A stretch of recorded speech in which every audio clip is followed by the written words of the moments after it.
आप लोग को क्लास 12th में कौन कौन सा टॉपिक पढ़ना है, तो इसमें जो है कुल मिलाकर 16 टॉपिक जो है पार्ट 1 और पार्ट 2 दोनों को मिलाकर टोटल 16 टॉपिक क्या करना है, पढ़ना है, जिसमें से ये सभी जो पोर्शन है ये किसके हैं, पार्ट 1 से है। पार्ट 1 से टॉपिक है टोटल मिलाकर 9, यहाँ तक जो टॉपिक है वह किसका है, पार्ट 1 का, और यहाँ के नीचे वाला जो टॉपिक है ये कहाँ का है, पार्ट 2 का। पार्ट 1 वाला जो पोर्शन होता है वह बड़ा पोर्शन होता है, उसमें फिजिकल केमिस्ट्री और इनऑर्गेनिक केमिस्ट्री 2 पोर्शन कैप्चर होते हैं।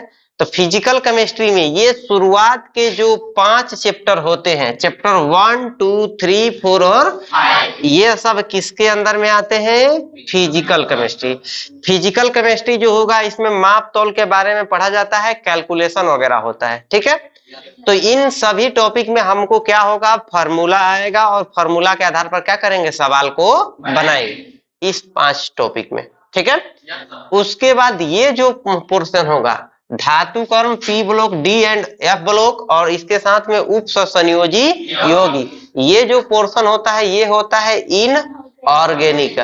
इन ऑर्गेनिक में जो होता है नियम के बारे में पढ़ेंगे, रूल्स पढ़ेंगे, कंपाउंड पढ़ेंगे कि कौन कौन सा कंपाउंड होगा, उसका नेचर कैसे होगा, इलेक्ट्रॉन का विन्यास कैसे किया जाता है, ये सब के बारे में जब पढ़ना होता है तो वह किस में आता है, इन ऑर्गेनिक। अभी हाल फिलहाल में हम लोग एक टॉपिक खत्म किए हैं, केमिकल बॉन्डिंग किए हैं। उस टॉपिक को जब हम पढ़े हैं तो नियम वगैरह पढ़े हैं, लेकिन कोई सवाल वगैरह पढ़े हैं, कोई सवाल वगैरह नहीं पढ़े। तो उसमें अगर गुड़ा भागा वाला कोई सवाल नहीं होता है मतलब वो फिजिकल केमिस्ट्री का नहीं है। किसमें का टॉपिक था वो, समझ में आ गया। इसी प्रकार से इसके बाद यहाँ पार्ट 2 का पोर्शन, ये 3 और ये 4 जो टॉपिक है, ये सभी के सभी जो टॉपिक है वह किसके हैं, ऑर्गेनिक के। ये भी टॉपिक और ये भी टॉपिक किसके हैं, ऑर्गेनिक के हैं। समझ में आया। हम लोग जब पढ़ेंगे तो पूरा सिलेबस को कैप्चर किया जाएगा, एकदम एनसीईआरटी या कोई ऐसा नहीं होगा, जिस बुक से भी आप चाहेंगे उस बुक से सवाल को क्या कर सकते हैं, बना सकते हैं। कोई स्पेशल बुक में या बाउंड्री के अंदर में हम फिक्स नहीं रहेंगे, हम आपको नियम बता देंगे, मेथड बता देंगे, आपको जिस बुक से पढ़ने का मन करेगा उस बुक से क्या करिएगा, पढ़ेंगे, ठीक है। पढ़ रहे होंगे तो सिलेबस को भी ध्यान में रखेंगे कि सिलेबस जैसे हम लोग फर्स्ट ईयर का सिलेबस को अच्छे से समय से खत्म किए हैं, वैसे ही हम लोग का सेकेंड ईयर का भी सिलेबस क्या हो, समय से खत्म हो। और साथ में हम लोग सेकेंड ईयर में एक चीज और एक्स्ट्रा करेंगे कि हम लोग समय से पहले सिलेबस को खत्म कर लें, ताकि हमको क्या करने, रिवीजन का भी समय अच्छे से मिल जाए। रिवीजन और टेस्ट भी जरूरी है ना, क्योंकि यहीं से बोर्ड में सवाल आएगा, नंबर आएगा, परसेंटेज बनेगा, तो इसीलिए सेकेंड ईयर को अच्छे से पढ़ना पड़ेगा। समझ में आया गुलशन जी। आज से पढ़ना है भाई। हम लोग फरवरी चालू किए हैं और 2-2 चैप्टर जैसे ठोस अवस्था और विलयन, और इसके अलावा एक और चैप्टर इलेक्ट्रोकेमिस्ट्री, ये 3 टॉपिक जो है हमारा, 2 ये और एक ये वाला टॉपिक, इन तीनों टॉपिक को मिलाकर हम लोग पढ़ेंगे फरवरी महीना में। और कौन से महीना में, मार्च। ये दोनों टॉपिक क्या करेंगे हम लोग, इतना दिन में कवर करेंगे। समझ में आ गया।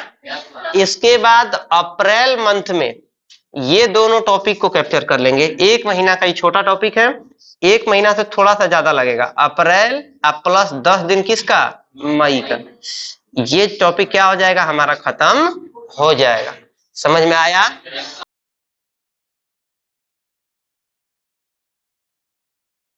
और बचा कुचा जो टॉपिक होगा मई का, वो कौन खत्म हो जाएगा, धातु कर्म, ठीक है। यानी कि फरवरी से लेकर मई तक 4 महीना टोटल बनेगा। 4 महीना के अंदर में हम लोग 6 टॉपिक को क्या करेंगे, कैप्चर करेंगे। इसमें बड़ा वाला जो टॉपिक है वो एक ही टॉपिक है, वो टॉपिक का नाम क्या है, बिलियन। बिलियन जो है इसमें सबसे बड़ा टॉपिक है। सबसे छोटा के पॉइंट ऑफ व्यू से देखेंगे कि जिसको फास्ट पढ़ा जाता है वह पढ़ा जाता है पृष्ठ रसायन। सबसे ज्यादा नंबर का क्वेश्चन अगर देखा जाएगा तो छोटा होते हुए सबसे ज्यादा आता है केमिकल काइनेटिक्स है।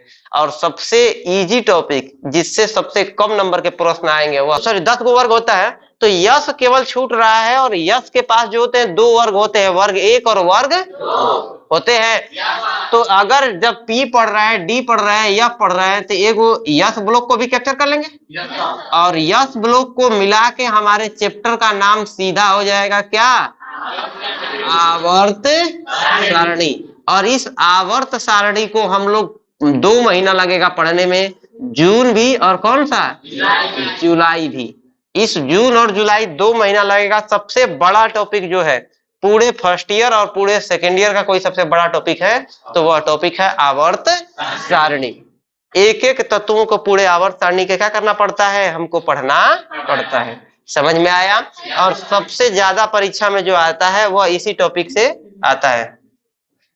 ठीक है। अब हमारे पास बचा उप संयोजन यौगिक। यहाँ पर आप लोगों का जुलाई के बाद 1 महीना बचेगा अगस्त के लिए। अगस्त महीना में हम लोग इस टॉपिक को 15 से 20 दिन के अंदर में ही कैप्चर कर लेंगे। लेकिन उसके बाद जो होगा हम लोग रिवीजन टाइप का, क्योंकि यहाँ पर हमारे पास पार्ट 1 खत्म हो जाएगा होगा, और पार्ट 1 यदि खत्म हो जाएगा तो उसके बाद रिवीजन भी क्या है, जरूरी है। तो यहाँ पर पार्ट 1 का क्या करेंगे हम लोग, अगस्त महीना में अच्छे से रिवीजन करेंगे। ठीक है। उसके बाद अगस्त महीना के बाद सितंबर, अक्टूबर और नवंबर, एमीन तक हम लोग पढ़ेंगे। किस महीना में, नवंबर में। अक्टूबर, नवंबर और दिसंबर। मेन टॉपिक जो है ऑर्गेनिक का यही होता है। इसको फंक्शनल ग्रुप कहेंगे। Alcohol, phenol, ether, aldehyde, ketone, carboxylic acid, amine, यही सब क्रियाशील समूह होता है। ऑर्गेनिक केमिस्ट्री में पढ़ाया गया है। तो यही सब फंक्शनल ग्रुप के हम लोग को फिजिकल प्रॉपर्टी, केमिकल प्रॉपर्टी, रासायनिक गुण, आइसोमर, जीओसी, सब इसी का क्या करना पड़ेगा, पढ़ना पड़ेगा। और इसमें क्योंकि इस समय तक जाते जाते आपका पूरा ऑर्गेनिक फिर से भूल गए रहेंगे, तो हमको फिर से आपको फर्स्ट ईयर भी पढ़ाना पड़ेगा ना। गजनी के फिल्म से कुछ ज्यादा मोटिवेट हो गए हो कि नहीं सर, भूलना तो हम लोग के खून में है एकदम। अभी अपने मोबाइल का पैटर्न बताइए, अभी भूल जाएंगे हम लोग। नहीं सर, आपके मोबाइल का पैटर्न तो नहीं भूलेंगे, वो तो याद रहेगा कभी भी। जो है जैव अणु, बहुलक और दैनिक जीवन में रसायन का उपयोग, ये 1 महीना में हम लोग पढ़ेंगे पूरा का पूरा। कौन महीना लेकर, दिसंबर महीना लेकर पढ़ेंगे। ध्यान रखिएगा। हम जो है अभी बताए हैं कि ये टॉपिक जो है बहुत छोटा टॉपिक है। ये टॉपिक 2-2 दिन का टॉपिक होता है, लेकिन फिर भी हम 30 दिन का समय लिए हैं, क्योंकि लास्ट महीना में जो होता है, लास्ट में साथ में टेस्ट भी जो चलता है, तो इसके बीच में हम लोग टेस्ट भी चलेगा, पिटाई कुटाई सब चलेगा। सब वही बार में कैप्चर करना है, तो ऐसे ही चलेगा।